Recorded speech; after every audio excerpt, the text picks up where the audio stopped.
Então, muito bem. Então, iniciando nossa aula de banco de dados 2, do dia 2 de julho de 2021, né? Nós temos programado para essa aula, lá no Moodle, eu pedi para vocês realizarem, né, o modelo físico, então eu vou passar com vocês a fazer uma correção desse modelo físico e passar as consultas para vocês também que foram pedidas ali no estudo de caso. E daí a gente já vai iniciar com o conteúdo sobre regras de negócio. Hoje mais uma parte um pouco mais teórica, mas também não é nada complexo assim, né? Bem tranquilo. E a semana que vem a gente já começa com funções daí, tá? Então todo esse material está disponível aqui para vocês já no Moodle. Então eu já botei aqui, ó, o modelo físico do estudo de casos, tá? E as consultas, certo? Então nós já temos as quatro etapas dessa atividade de revisão, né? Que é a entidade de relacionamento, o modelo lógico, que a gente fez a correção na aula passada, né? Daí o modelo físico, que a gente vai repassar hoje, e as consultas.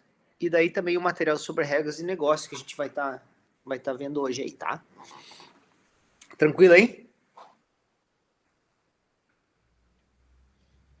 Beleza, professor. Tá. Então, a primeira coisa que eu vou fazer, gente, eu vou criar aqui eu utilizo o PG Admin 4, não sei se vocês utilizam essa mesma interface, né? E o banco de dados que nós vamos, o SGBD que a gente vai estar trabalhando é o PostgreSQL, tá? Então, acredito que deve ter sido esse mesmo SGBD que vocês trabalharam na disciplina de banco de dados 1, né? Então, quem não tem instalado ainda, então preciso que vocês instalem esse SGBD e eu vou estar mostrando no PG Admin 4, que é a ferramenta de interface, tá? Mas vocês fiquem à vontade para vocês, se vocês têm outra ferramenta, né, de interface, podem utilizar, tá? Então, eu vou criar aqui um database chamado BD2 loja, vou botar, tá? Então, estou criando aqui meu banco de dados, tá criado. Vou abrir a ferramenta de consulta, né, de query, e vou abrir aqui aquele arquivo do script, tá? Deixa eu pegar aqui.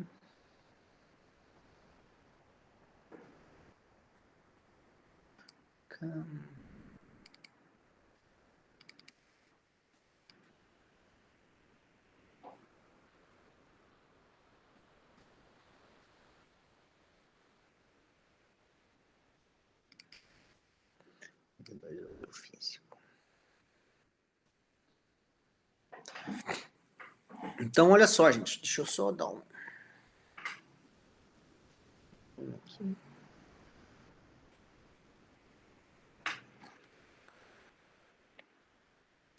Aumentei um pouquinho a minha letra aí. Vocês conseguem enxergar bem a minha tela ou não? Sim.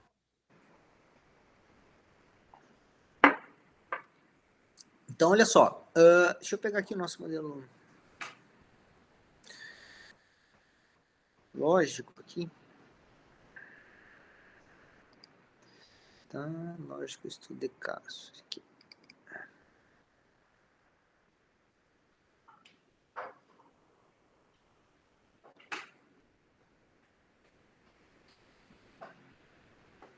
Já arrumei tua cama. Ali. Oi? Já arrumei tua cama ali. Então, olha só. Aqui, nós temos então, a tabela pessoas, né? Nós vamos estar criando, então, a tabela pessoas com o código, o nome e o tipo da pessoa, tá? Então, estou criando a tabela pessoas, o código, estou definindo ele já como chave primária, certo? Eu não sei se foi dessa maneira que vocês aprenderam para criar chave primária, né? Mas existe uma outra maneira que eu vou mostrar depois aqui, tá? Então, você pode criar dessa forma aqui. O nome, que é um varchar de 50, o tipo da pessoa, né? Que é um char de 1.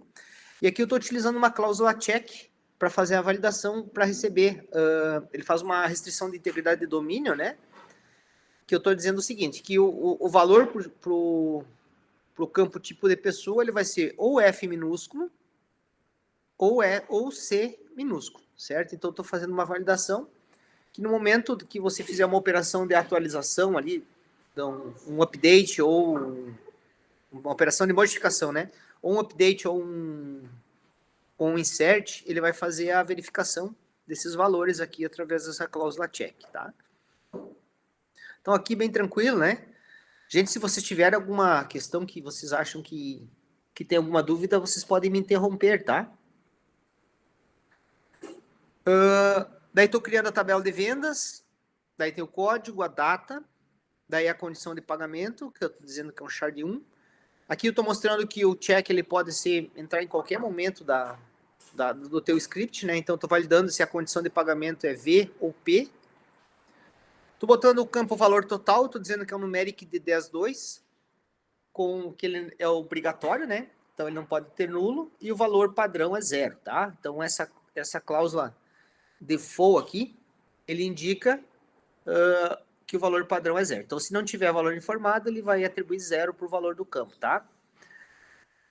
Esse numeric de 10.2, ele indica que eu tenho 10 posições, né? 10 caracteres, dos 10 caracteres, 2 são decimais e 8 na parte inteira, tá?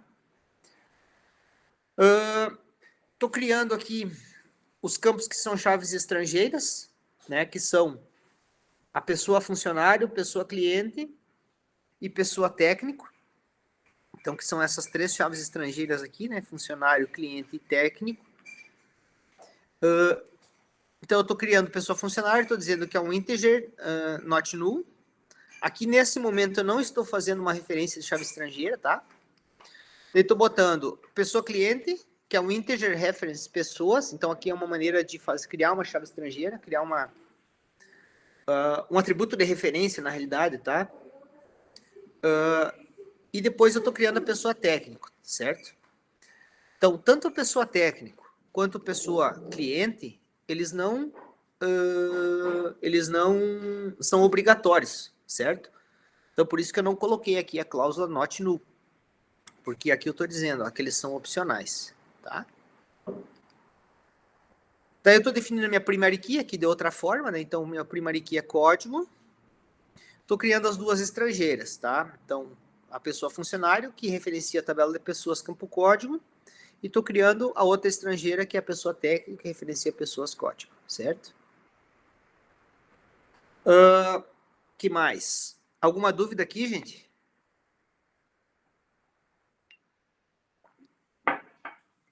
Nossa. Tranquilo? Tá. Estou criando, então, a tabela de créditos. Estou criando o campo código, a venda. A data de vencimento, o valor. A data de pagamento, tá? O que eu chamo a atenção é que a data de pagamento aqui, ó, ele é um campo opcional, tá? Então, eu simplesmente criei o tipo de dados dele, não disse que ele era obrigatório.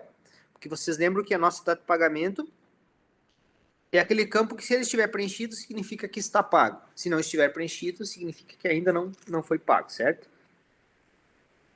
Também chama a atenção de vocês a criação da minha chave primária, correto?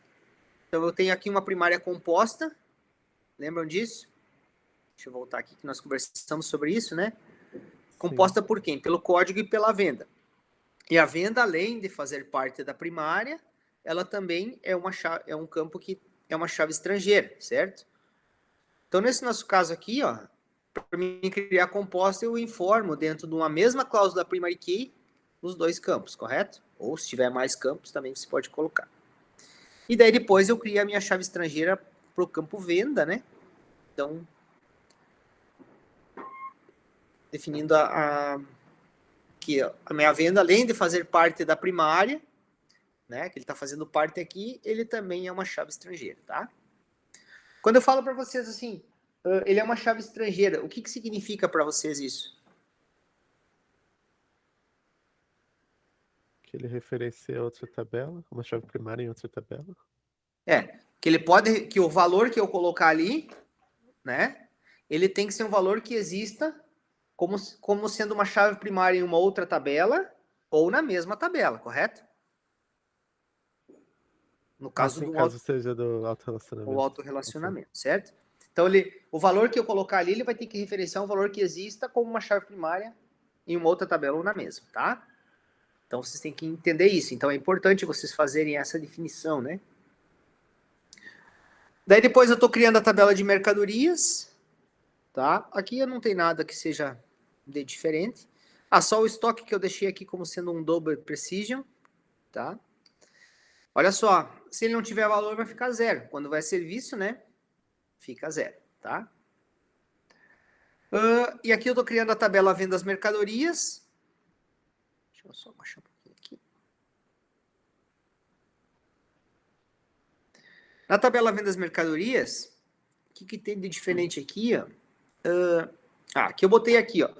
Quando eu estou criando a chave estrangeira para venda, eu estou utilizando uma cláusula que se chama on-delete cascade. Vocês sabem o que é isso?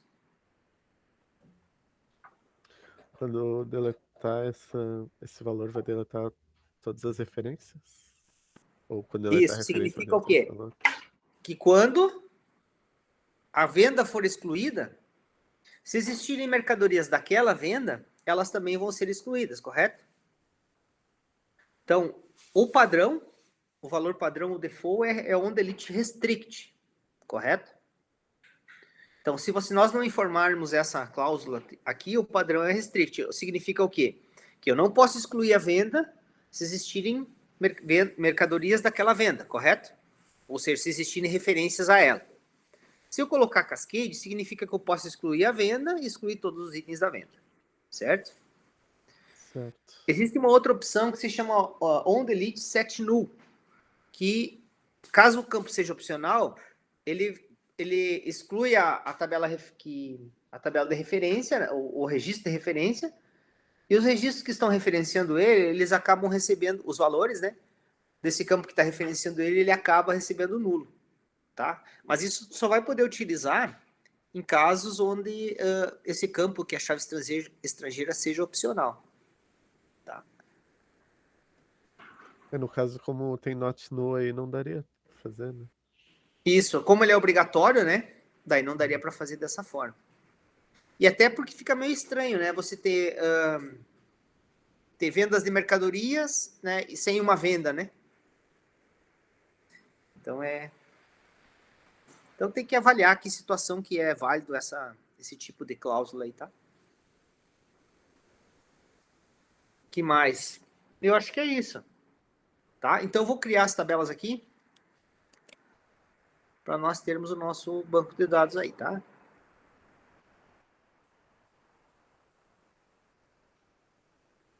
Então aqui, dentro da minha guia esquemas, né? Eu vou já ter as minhas 5 tabelas aqui, que são as tabelas que a gente vai estar trabalhando aí, tá? Eu vou abrir aqui o outro arquivo. Deixa eu fechar isso aqui.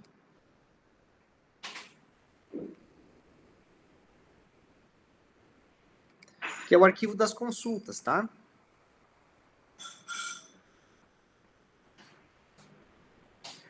Então, aqui nas consultas, lá naquela especificação de requisitos que nós tínhamos, deixa eu pegar aqui, tinha algumas consultas que precisavam ser feitas, tá?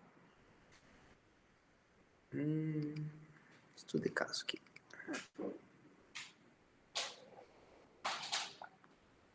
Aqui está pedindo, então, 5 consultas, né?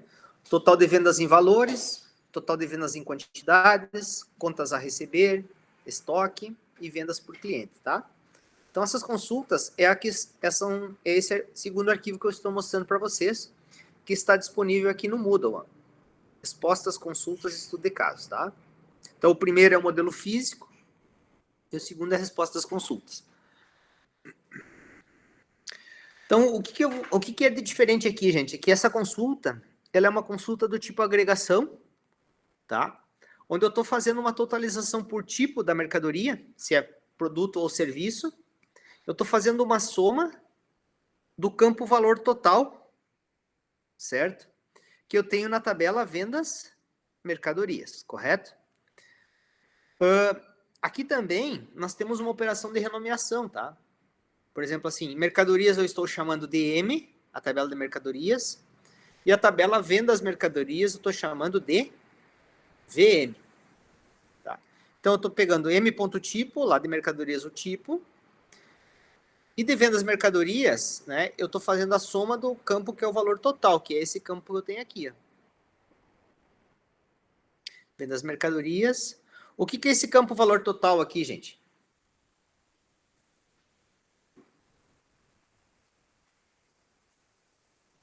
Ele é É a o, multiplicação do é o valor valor total de unitário todos contra a eles. quantidade.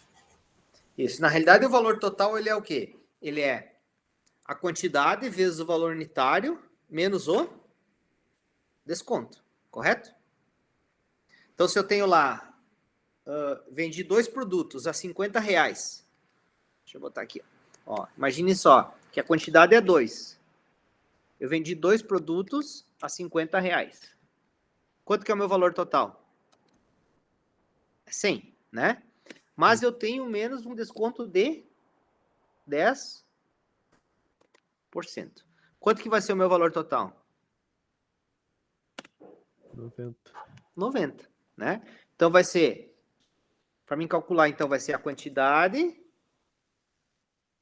vezes o valor. Deixa eu aumentar um pouquinho aqui pro meu. Ó. Vai ser quantidade vezes o valor unitário menos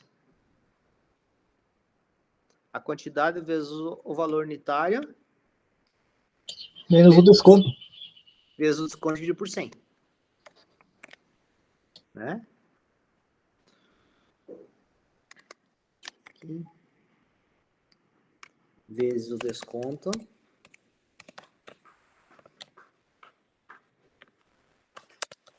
Dividido por 100. Correto? Então, essa aqui é o cálculo do meu valor total, né?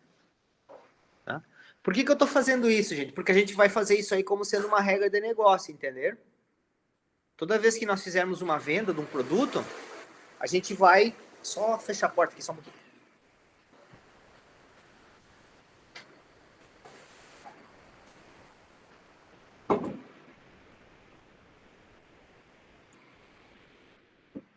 Toda vez que a gente fizer a venda de um produto, a gente vai fazer esse cálculo para atualizar o valor total.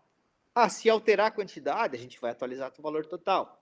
Se alterar o valor unitário, a gente vai atualizar o total, me entender? Então, isso vai ser uma das nossas regras de negócio dentro da nossa aplicação aí, tá?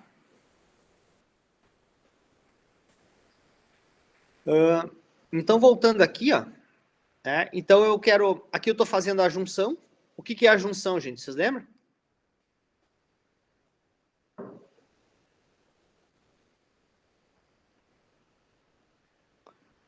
Falando do where, isso? Isso, aqui eu estou fazendo a junção. Não sei se vocês aprenderam com o Join ou aprenderam no Where. Ah, sim. A gente viu os dois, tá? Lembrei. Vocês viram Isso, as os duas dois maneiras, pontos. provavelmente, né? Os dois. Isso. Então, a junção, o que é? Ela é a Juntou operação duas de tabelas. intersecção, né? Entre as duas tabelas, correto? Ou seja, eu estou dizendo que eu quero pegar onde o código da mercadoria é igual ao código da mercadoria que foi vendida, correto? Então, aqui eu estou estabelecendo a relação, né? Uma chave primária lá de mercadorias com a chave estrangeira em venda das mercadorias, tá? E vou agrupar pelo tipo. Então, ele vai me dar o total aqui pelo tipo, tá?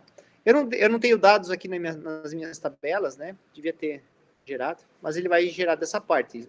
Quantos registros vai me resultar esse momento que eu tiver dados?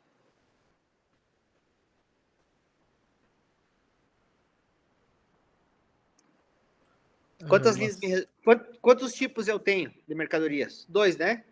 Sim. S e P. Quantas linhas vai me retornar a consulta? Vai dar 2, porque é o tipo e a soma. Isso aí. Tá? Vai ser 2 linhas. O total de mercadorias, o total que é S e o total que é P. Tá? Tranquilo, gente, essa primeira? Tranquilo, senhor. Tá? A segunda... Tranquilo. Pode falar. Não, eu falei que tá tranquilo. Tu tinha Ah, tá pedido lá. tranquilo? Tá bom. Mas beleza, pode continuar. A segunda, ela é bem parecida com a primeira, certo? Só que ao invés de fazer a soma do valor total, eu estou fazendo uma soma da quantidade, né? E isso eu estou pegando por mercadoria, correto? Então vai mostrar cada mercadoria, o que foi vendido, né? Então, daí eu, no caso aqui, eu estou utilizando o Grow By pelo tipo e pela mercadoria, tá? Geralmente a gente utiliza no Grow By, o agrupamento, né? Os campos que não possuem nenhum tipo de função de agrupamento, tipo sum, o count, o max, o min, correto? Tá, aqui, gente, ó, nessa 3, o que ele tá pedindo? Deixa eu ver aqui onde é que tá.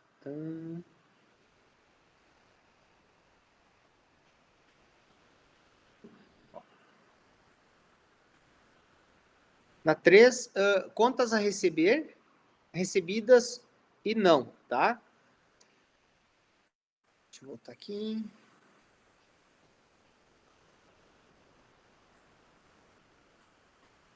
Olha só, o que tem de diferente nessa aqui, ó? Deixa eu puxar para cá. Tem de diferente a questão de que nem todos os créditos, tá? Ou nem todas as vendas possuem clientes cadastrados, certo? Os clientes cadastrados, eles vão estar somente quando a venda for a prazo, tá? Então, o que eu estou fazendo aqui, ó? Eu estou pegando o código da venda, lá da tabela créditos, que eu estou chamando de C. Estou pegando a data de vencimento da tabela de créditos, que eu estou chamando de C. Pegando o valor da tabela de créditos, que eu estou chamando de C. Pegando a data de pagamento da tabela de créditos. E estou mostrando o nome das pessoas que são responsáveis por aquele crédito, certo? Então, pessoas.nome. Só que nem todas as créditos têm o nome da pessoa, correto? Por quê? Porque o nome da pessoa, ele só vai ter a pessoa cadastrada, o cliente, quando a venda é a prazo. Daí, nesse caso aqui, ó, eu estou pegando, fazendo a junção, ó, crédito C, join vendas, que eu estou chamando de V, certo? Onde a venda.código é igual ao crédito.venda, correto? Então, aqui nesse caso aqui, ó, essa junção aqui, ele vai me retornar todos os créditos que tiveram vendas associadas, certo? E daí agora eu estou utilizando uma cláusula que se chama left join. Vocês chegaram a ver isso ou não? Eu já sei o que é, mas acho que a gente- gente não viu. Acho que a gente deu uma olhada, mas eu não me lembro muito bem.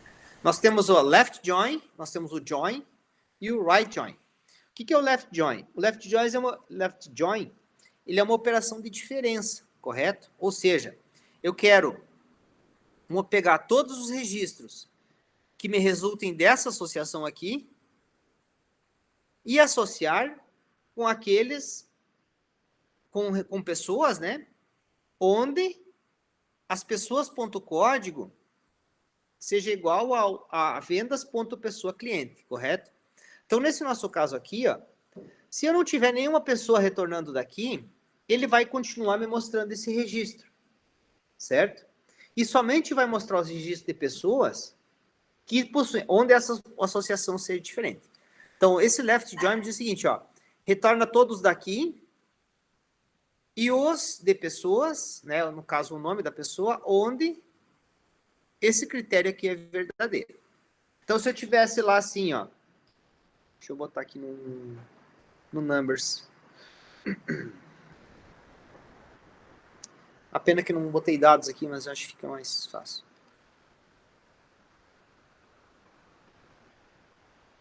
Então, vocês imaginem assim, ó, que eu tenho lá em vendas, eu tenho lá a pessoa cliente. Um pouco aqui. Ó, tem a pessoa cliente.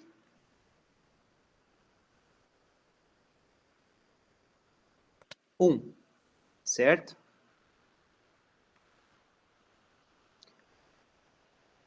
Aqui é o código da venda. Código. Venda 1, venda 2, daí não tem cliente, porque ela é à vista, certo? Daí na venda 3, eu tenho a pessoa cliente 3. Correto? Então, nesse nosso caso aqui, ó, quando eu retornar o meu primeiro critério, ele vai me retornar quanto? Vai me retornar 3 linhas, ó. Certo? Porque todos os créditos, vou botar aqui venda. Ó, eu tenho a venda 1, a venda 2 e a venda 3. Tá? A venda 1, lá em créditos, vou botar aqui. Vocês conseguem imaginar isso que eu estou fazendo aqui como sendo uma tabela de vocês? Sim, dá pra... Sim. Bem Tá. parecido. Isso. Então, esses aqui são os campos da tabela de vendas, esses aqui são os campos da tabela de crédito, certo? Então, vamos imaginar que esse da venda 1 foi R$100. Da venda 2 foi R$50. Da venda 3 foi R$100, tá? Lá em créditos. E eu tenho aqui, ó, a condição, né?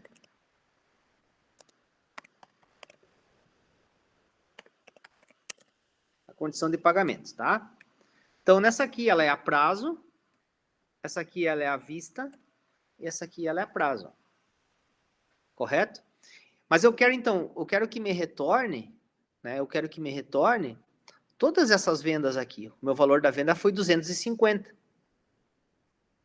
Mas eu quero que também me retorne o nome de cada cliente que fez a compra, o 1 e o 3, tá?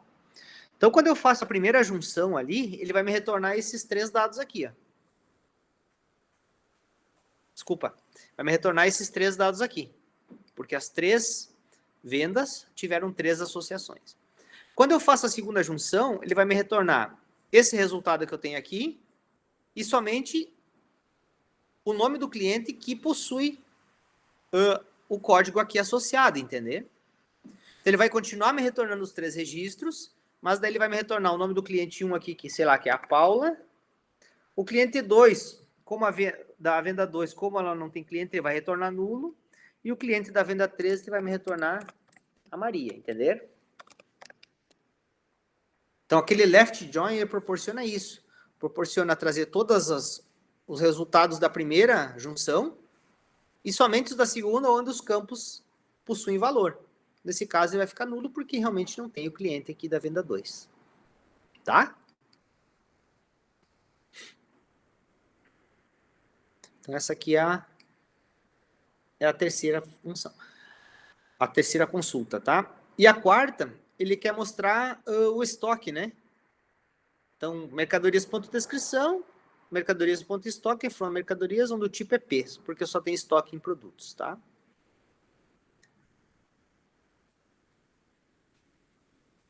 Eu acho que ficou faltando só a questão das contas, né? Recebidas e não recebidas, tá? Essa de recebidas e não recebidas, ela é simples, né? É só você fazer o que é receber, onde você bota a data de pagamento is not null, e a segunda, onde a data de pagamento, se você não recebeu ainda, onde a data de pagamento é nulo, tá? Então, essa aí é bem tranquilo. É para você utilizar essa 13 e botar o critério aqui, o where, né? Bota aqui. Ou dá para te totalizar também, né? Como vocês acharem melhor, né? Certo aqui, gente? Certo. Então, tá. Então, com isso, nós encerramos aí nossa atividade de revisão, certo? Então, agora a gente vai passar a entrar na parte de regras de negócio, tá? Que é esse material que eu disponibilizei para vocês aqui. Deixa eu pegar aqui.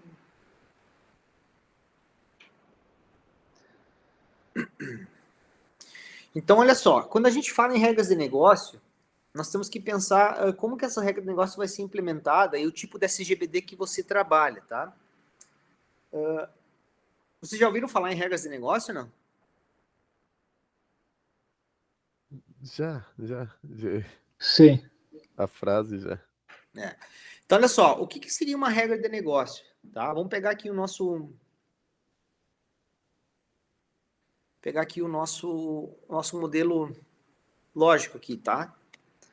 Então, por exemplo, assim, uma regra de negócio, eu posso dizer o seguinte, ó, toda vez que eu fizer uma venda de uma determinada mercadoria e essa mercadoria for um produto, eu preciso fazer a atualização do estoque, correto? Então, isso é uma regra de negócio. Toda vez que eu fizer uma venda de uma mercadoria, eu preciso atualizar o valor total, que é o quê? A quantidade vezes o valor unitário menos o desconto. Toda vez que eu fizer uma venda de uma mercadoria, eu preciso atualizar lá em vendas o campo valor total. Então, eu tenho que somar. Se eu excluir essa venda dessa mercadoria, eu tenho que diminuir esse valor total, entender? Então, uma regra de negócio, ela sempre vai definir ou restringir algum aspecto do meu negócio, daquilo que eu estou desenvolvendo, aquilo que eu estou tentando representar dentro da minha aplicação, do meu banco de dados, tá? Então, nesse caso aqui, gente, nós temos que pensar que, atualmente, né, a maioria dos SGBDs a gente chama de SGBDs ativos. O que são esses SGBDs ativos? São SGBDs que são capazes de detectar a ocorrência de eventos, tá? Que eventos? Eventos de modificação de dados. Quais são os eventos que modificam dados no banco de dados? Quais são os comandos? Insert, update, delete. Insert, update, delete, correto? Então tu quer me dizer o seguinte, professor, que num SGBD ativo, o SGBD sabe quando está acontecendo um delete, ou está acontecendo um update, ou está acontecendo um insert, sabe? E daí eu posso programar alguma coisa associada a esse evento, entender? Já no SGBD passivo, eu não consigo fazer isso. Eu tenho que sempre ter uma chamada explícita do que eu desejo fazer, correto? Essa é basicamente a diferença entre eles, tá? Então, nesse contexto, entra essa questão das regras de negócio. Por quê? Porque é importante a gente saber o SGBD que a gente está trabalhando para poder ver a maneira que vai implementar essa regra de negócio. Então, professor, se eu vou usar lá o Access da vida, né? Nem sei se usam ainda. O Access não tem essa possibilidade, entende? Então, você tem que ver como que você vai implementar essa regra de negócio baseado no SGBD que você tem, tá? Então, qual que é a vantagem dessas regras de negócio no banco de dados, tá? A vantagem é que, independente da aplicação, essa regra vai estar valendo, entender? Então, quando a gente utiliza sistemas de gerência de banco de dados, qual que foi a ideia? Você gerenciar os seus dados de uma forma independente das aplicações, né? Então, uma das possibilidades é a gente pegar essa regra de negócio e jogar lá dentro do banco de dados. Por quê? Porque ele já vai estar pré-processado essa regra, então o SGBD já sabe como trabalhar com ela, e a outra questão, você ganha independência da aplicação. Porque se você tiver, sei lá, 2 tipos de aplicação, essa mesma regra vai valer para esses 2 tipos, entender? Então você ganha na questão também dessa independência, né? De manutenção, uma série de coisas, tá? Tanto é que quando a gente tem alguma consulta, algum aspecto que está com algum tipo de problema de processamento ou demora, uma das providências que a gente pode tomar é pegar essa regra de negócio, tirar da aplicação e jogar para o banco de dados, justamente pela questão da performance, né? Não sei se você já ouviu falar na questão de tuning, né? Então, que é uma espécie de refinamento das tuas regras de negócio aí, tá? Entendido, gente? Então, o que nós vamos fazer?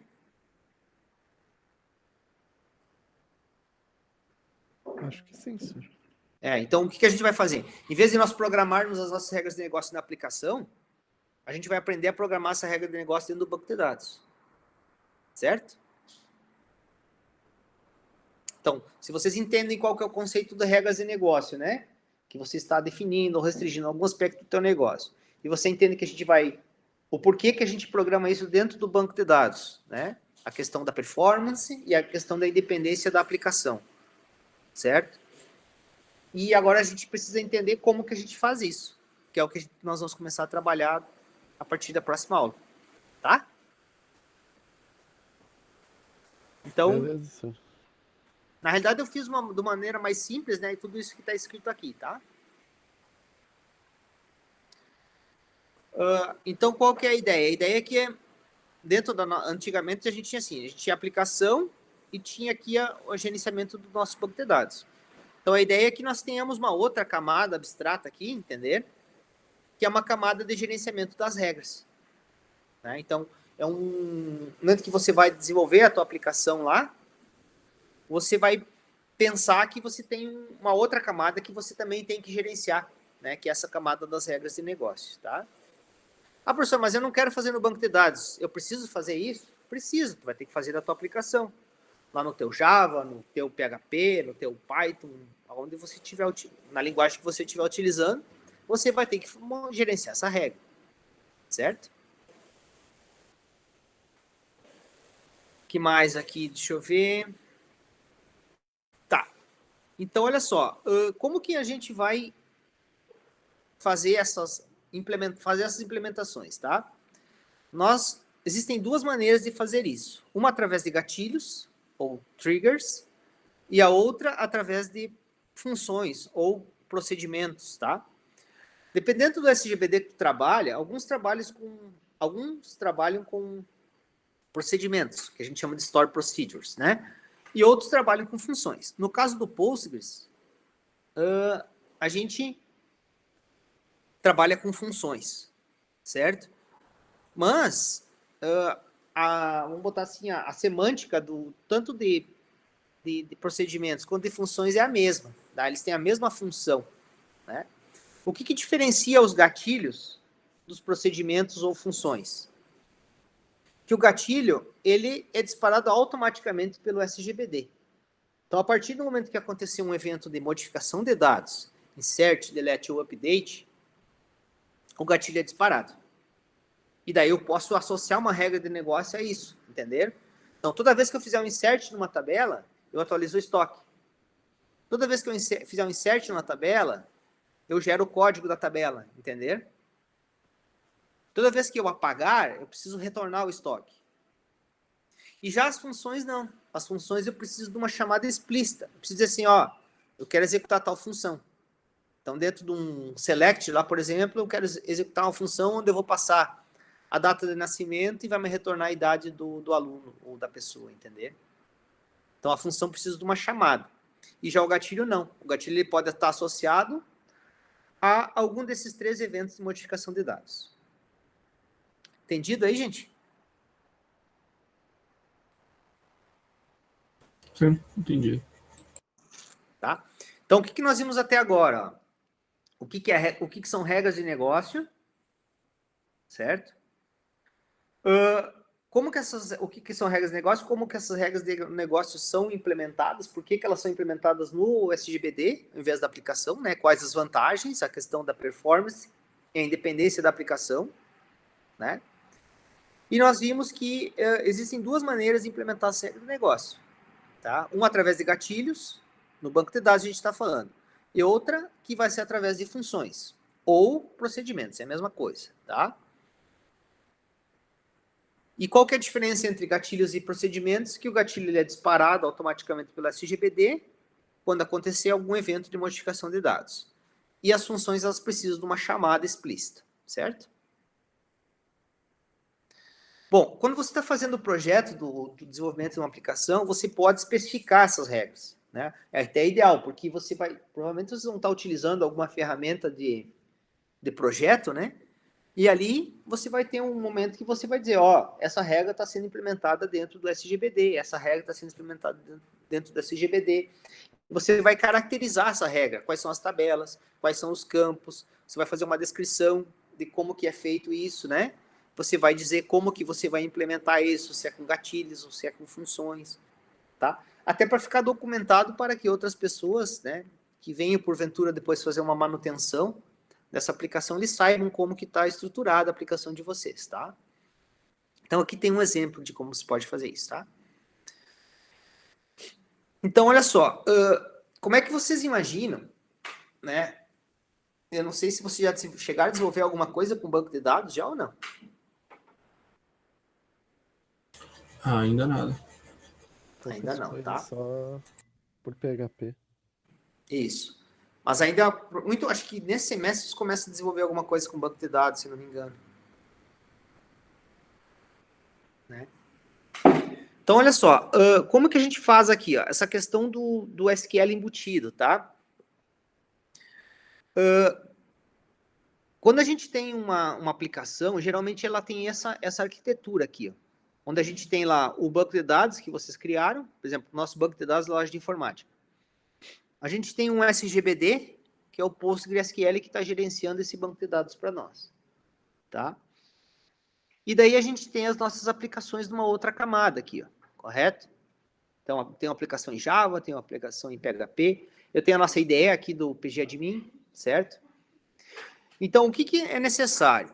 É necessário você fazer uma conexão a esse banco de dados, daí depois você executa a instrução e depois você finaliza a conexão. Vai ser sempre assim.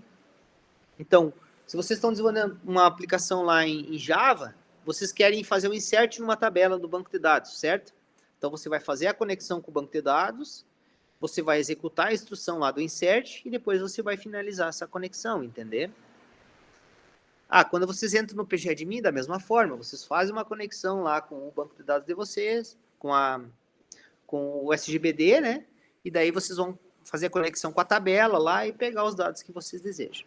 Então, vai ser sempre dessa forma, tá? Então, você sempre tem uma API de conexão aqui no meio, ó, entre as aplicações e o teu SGBD que está gerenciando o teu banco de dados, tá? Bom, quando a gente fala, então, em SQL embutida, significa o quê? E essa SQL, ela está colocada dentro da aplicação, correto? Então, quando você executa essa instrução aqui, ó, você manda um comando SQL que vem da aplicação lá para o teu SGBD, ele vai interpretar esse comando e vai realizar a execução. Depois que ele realizou a execução, ele vai retornar um OK lá para a aplicação e vai finalizar a conexão, entender? Então, quando eu falo em SQL embutida, significa o quê? Que o meu código SQL, bom, vocês sabem, né, que o SQL é a linguagem padrão, né, para banco de dados relacionais, certo? Então, é a linguagem que faz a comunicação, né, com os bancos relacionais, tá? Que faz toda a parte de... é o método de acesso, né, a bancos de dados relacionais, tá? Então, quando perguntarem para você assim, o que é SQL embutida? Significa o quê? Que o SQL está dentro da linguagem hospedeira. Tá lá. Então, o meu comando insert, ele está aqui dentro. Vou parametrizar ele e vou enviar ele para o meu banco de dados para fazer a execução, entendeu? Então, isso que a gente chama de SQL embutida, tá? Então, geralmente, você tem uma operação que faz a execução dessa SQL lá, um perform, alguma coisa assim, tá? Ou execute, tá? Bom, quando a gente fala em SQL, nós podemos dividir em duas formas, tá? Um SQL estático, onde você simplesmente pode passar parâmetros, ou um SQL dinâmico, ou seja, que você pode ir montando o teu SQL em tempos de execução, baseado no que você vai selecionando, correto? Então, às vezes acontece de você, por exemplo, assim, você bota um formulário lá para o teu usuário e ele vai selecionando o que ele deseja. E baseado no que ele deseja, você vai montando o teu SQL. E daí, por final, você faz a execução, tá? Então, essa SQL dinâmica, ela permite isso, que você vai montando o teu SQL conforme o que a pessoa vai selecionando, certo? Já a estática não, é aquele SQL e você pode somente passar parâmetros para ele, tá? O que são parâmetros, você sabe?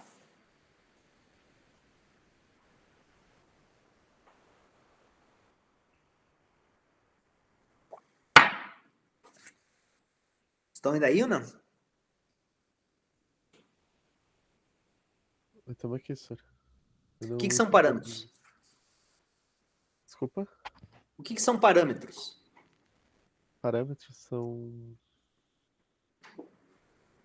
valores que tu passa para uma função.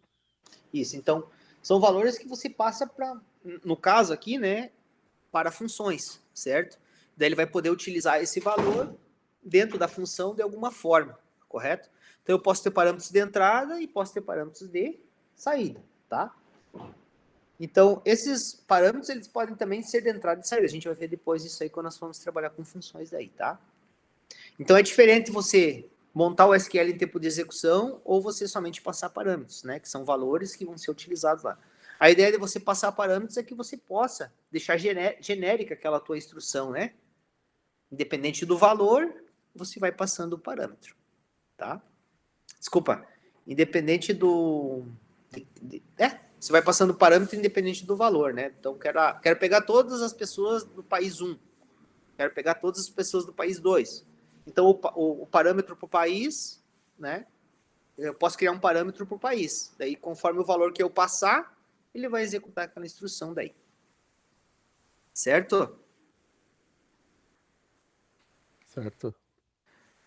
Pessoal, alguma dúvida até agora? Não, da minha parte tá tranquilo. Tá tranquilo? Tá. Então, nós vamos encerrando por aqui, tá? Só vou fazer a chamada de vocês. E daí, na próxima aula, a gente começa com funções, certo? Então, Beleza, vamos botar a mão na massa, então. botar a mão na massa. Deixa eu só fazer a chamada de vocês aqui, daí nós já... Diários. Não sei, Adilson, tu quer complementar alguma coisa aí? Não, Asa, eu só ia dizer, se eles não respondessem o que era parâmetro, ia voltar tudo para fazer algoritmo 2 de novo. Não dá, né? Aí não dá para ser feliz, né? Aí não dá. Sorte que eles foram ali, meio que um fica né? esperando por outro, né? Mas tem que se manifestar aí, pessoal. Vamos lá. Eu realmente não tinha ouvido, senhor. O Eliel tá aí? O Eliel participa com vocês de outras turmas ou não? Eu não conheço. Não. Não? Eu vou repassar isso aqui depois pro... O Henrique tá aí. O João tá aí? Tô aqui. João. O José Henrique tá aí. Tô Mauro. aqui. Tô aqui. Pedro. Pedro? Não. E o Juan. Opa, tô aqui. Beleza. Então tá, pessoal. Nós encerramos por hoje, tá? Agradeço aí a presença de todos aí. Um bom final de semana. E até a semana que vem, tá? Certo, professor. Valeu, boa. Valeu, Adilson. Um abraço. Valeu, Tchau, professor Adilson. Certo. Valeu, abração, pessoal. Até segunda. Até segunda.